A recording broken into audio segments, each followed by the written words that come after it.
What if you paused your spending for a month and didn't put your life on hold while doing it? Welcome to Frozen February. I'm going to tell you what it's all about, why I'm doing it, and why you might want to freeze your spending in February too. In case you're new here, and I know you are because this is a new channel, I've been doing this challenge for 5 years with my Norwegian community, so thousands do it every year, so I know all the tricks. This spending freeze is not about moderation. This is not spend a little less if you're able to. This is a hard pause. And it might be exactly what you need right now. For 4 weeks, we're only going to spend money on what's truly necessary. You eat what you already have, you freeze your subscription, you maybe freeze a little at home, put down the degrees to save on electricity. We're going to find all the tricks and tools to save as much money as possible while you're going through all the habits.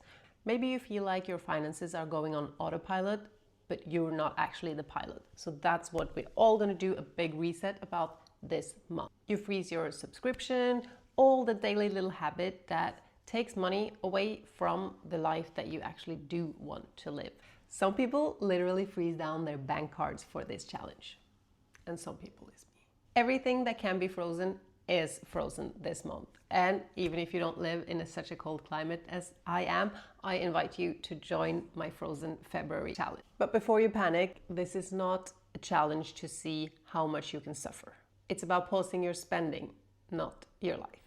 You might wonder why we're doing this in February. And there are more reasons than it sounds good. It's actually the shortest month of the year. It's 4 weeks. We can do it. It's cold outside. It's a month that's right after Christmas, so you might have spent a lot of money during the month of December. The beginning of the year is for many people chaotic. In February, it's easier to land in something. We can go through last year's finances if we want to. It's less hectic and it's far enough away from the summer that if you want to save up for your next summer holiday, you are totally able to. I just find February to be perfect for a hard reset. And if you feel unprepared or you see this several days into February, it's fine. It's actually great because you're not supposed to be prepared. You're not meant to stock up in advance. You're not meant to game the system. The point is to interrupt your normal behavior, and it starts now.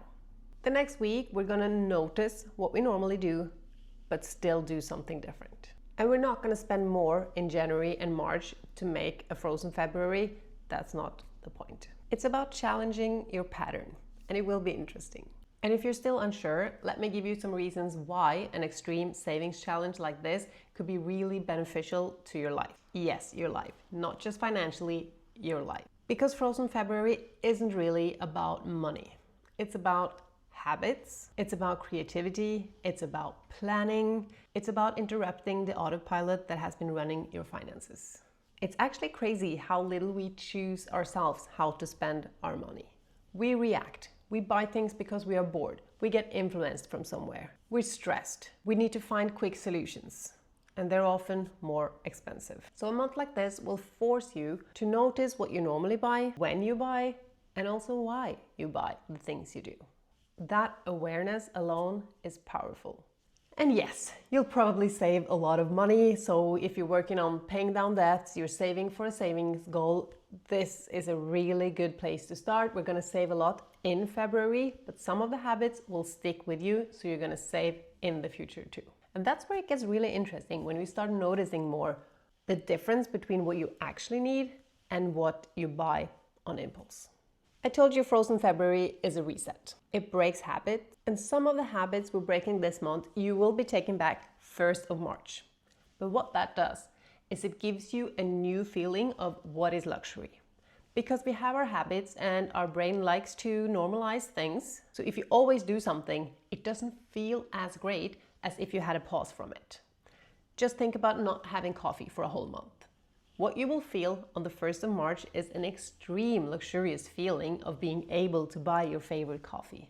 I'm not saying you have to cut coffee, we're going to go into the rules a bit later, but the feeling of stopping things that you're pretty sure you'll start again in March is also a good idea. Something else happens during Frozen February that I really need in my own life, and that is to slow down the pace. Stop buying solutions and start doing things again. It feels great.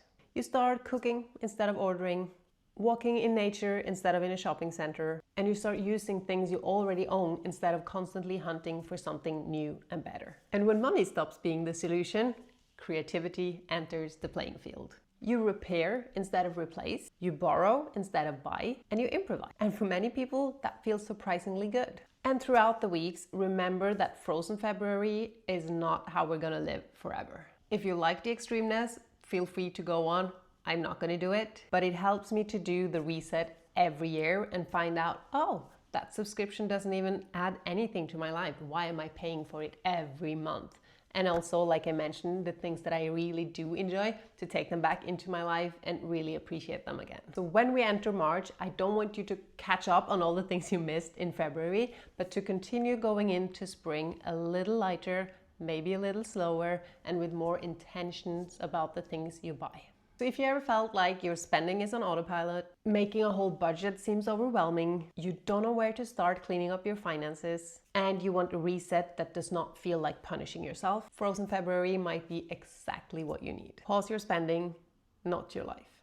If this resonates, you're welcome to join. Actually, I invite you to join. It's free, it's simple, I need some friends to do it with, and you can do it quietly. You don't have to post about it anywhere. You don't have to tell anyone that you're doing it. But if you do, please use the hashtag FrozenFebruary and tag me so that I can follow along. I've actually made you a short guide and a tracking system that you can download. Step number 1, after you decided you want to join in, is to comment down below where you're from. I've only ever done this in Norway, so I'm super excited to see if we can get Frozen February across the world. Step number 2 is to download the tracking thing at my website for free. I put the link down below. And step number 3 is to watch the next video where I show you exactly how to do a Frozen February.